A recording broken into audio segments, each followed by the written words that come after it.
నమస్తే, welcome to Telugu రాజ్యం. నేను మీ రామ్. గత వైసీపీ ప్రభుత్వం హయాంలో గవర్నమెంట్ స్కూల్కి సంబంధించి ఇంగ్లీష్ మీడియం వద్దు అని టీడీపీ, జనసేన మరియు అనేక పార్టీలు ఆ యొక్క పథకానికి వ్యతిరేకంగా మాట్లాడాయి.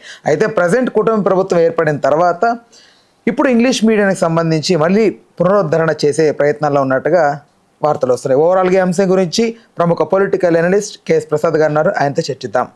సార్ నమస్తే. నమస్తే అండి. ఏంటి సార్ డబుల్ స్టాండ్ ఏంటి? ఇందులో డబుల్ స్టాండ్ కాదండి, అసలు ప్రభుత్వంకి ఒక క్లారిటీ లేదన్న విషయం కొట్టొచ్చినట్టు కనబడుతుంది. కానీ మొన్న 10th క్లాస్ రిజల్ట్స్లో ఈ ఇయర్ ఈ గవర్నమెంట్ ఉంది, దీనికన్నా ముందున్న వైఎస్ఆర్సీపీ గవర్నమెంట్ రిజల్ట్స్తో కంపేర్ చేస్తే 5% వేరియేషన్ కనబడుతుంది.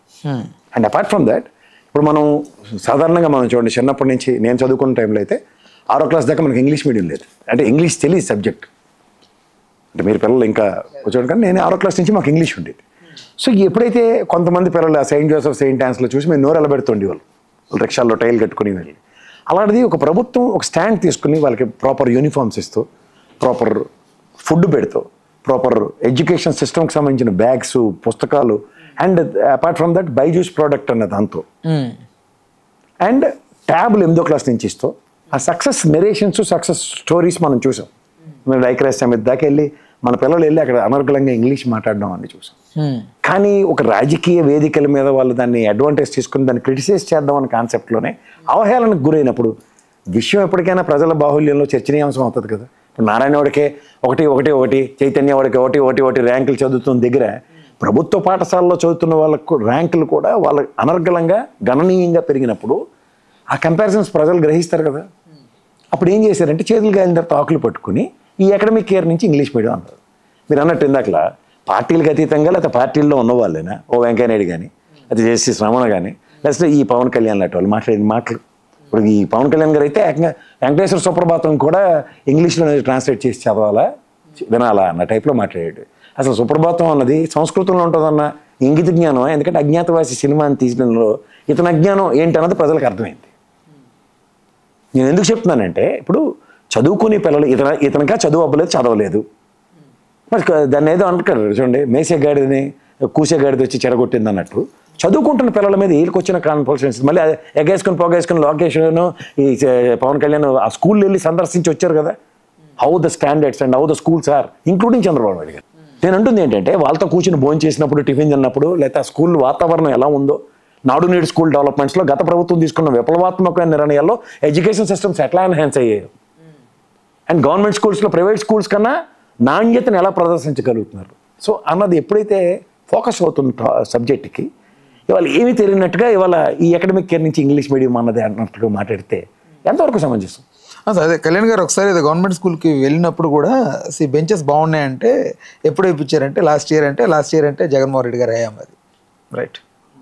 ఈవెన్ అంత సంభ్రమాశ్చర్యాలకు గురైంది కూడా లోకేష్ గారు, ఎందుకంటే ఆయన కూడా ఒక ఎడ్యుకేషన్ మినిస్టర్ ఉన్నావు హ్యాపెన్ టు బి. అలాంటి వాళ్ళు ఇప్పుడు నేను అంటుంది అదే, ఒక ప్రభుత్వం ఏం చేసినా తప్పు దాన్ని జీవితాంతం తప్పు కింద చూపిస్తే వీళ్ళు ప్రభుత్వ స్థాపనకు ఉపయోగపడిన తర్వాత కూడా నాకు తెలిసి ఎప్పుడైనా సరే ఒక కంటిన్యూషన్ ఆఫ్ గవర్నమెంట్లో ఆ పాత గవర్నమెంట్ చేసిన దాన్ని క్రెడిట్ తీసుకుంటూ ముందుకెళ్ళాలి. కానీ దాన్ని ఇంకా బదనాం చేద్దాం అనుకుంటే ఇలాగే ఉంటుంది. సంవత్సరం తర్వాత కాలచక్రం గిర్రని తిరుక్కొచ్చి చచ్చినట్టు వాళ్ళు ఇంగ్లీష్ మీడియం ప్రవేశపెడతారు కానీ పని అవ్వని నిస్సహాయ స్థితి. ఎందుకంటే చంద్రబాబు నాయుడు గారు నిలబడి ఒక సభలో మాట్లాడుతూ ఆ పిల్లల్ని పిలిచి మాట్లాడుతుంటే ఏం కావాలి నీకు, మనం జీవితంలో పైకి రావాలంటే ఇంగ్లీష్ నేర్చుకోవాలని చెప్పాడు ఆ చిన్నపిల్లడు. అంటే ఇట్ నోస్ వాడు ఇంజనీరింగ్ చదవాలన్నా ఏం చదవాలన్నా. ఎందుకు సార్ మనం 6వ క్లాస్ నుంచి నేను బయటకు వచ్చి చదువుకుంటున్న దగ్గర 6th తర్వాత నుంచి ఇంట్రడ్యూస్ చేసిన ఇంగ్లీష్తో బై ద టైం ఒక జడ పదార్థం కింద ఉండేది మాకు. 8th, 9th, 10thలో ఇంగ్లీష్ అన్నది ఎలా బయటపడాలా, ఎలా ఒడ్డుపడాలా. అలాగే హిందీ కూడా. అంటే మనకి ఎల్కేజీ నుంచి ఇప్పుడు ఉన్న స్టాండర్డ్స్లో చూడండి, ఎల్కేజీ నుంచి ఇంగ్లీష్ ఉంది, 1వ క్లాస్ నుంచి ఇంగ్లీష్ చెప్తున్నారు, 2వ క్లాస్ నుంచి ఇంగ్లీష్ చెప్తున్నారు.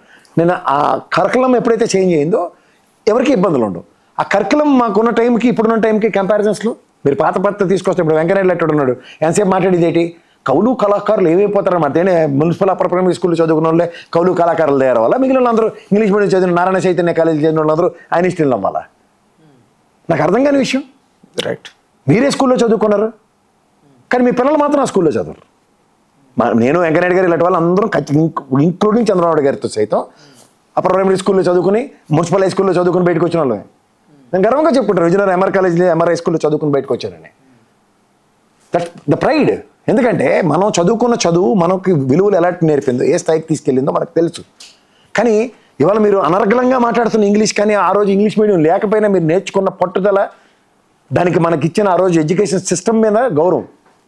ఇప్పుడు ఆ గౌరవాన్ని అట్లీస్ట్ పెంపొందించడానికి ఇవాళ మనకి కాంతి అవతలకి వస్తున్నప్పుడు కూడా దాన్ని ఏ విధంగా అబాస్పాలు చేస్తూ మాట్లాడతారు చూడండి.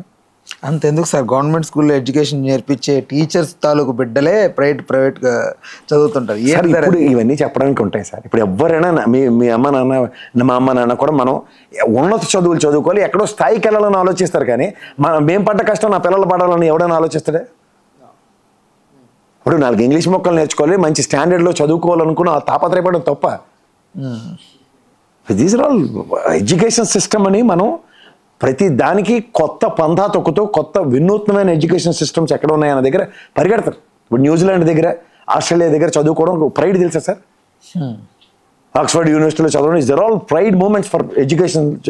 విలువ తెలిసిన వాళ్ళకి Cambridge university, Oxford university, next UK యూనివర్సిటీస్లో చదువుకున్నాం అన్నది చెప్పుకోవడం గర్వకారణాల కింద ఫీల్ అవుతారు. ఎందుకంటే ద స్టాండర్డ్స్, ఎలివేషన్స్. ఇప్పుడు ఐఎం అహ్మదాబాద్లో చదువుతారు ఎంబీఏలు, అది ఎలా ఆ స్టాండర్డ్స్ ఎట్లా ఉంటాయి?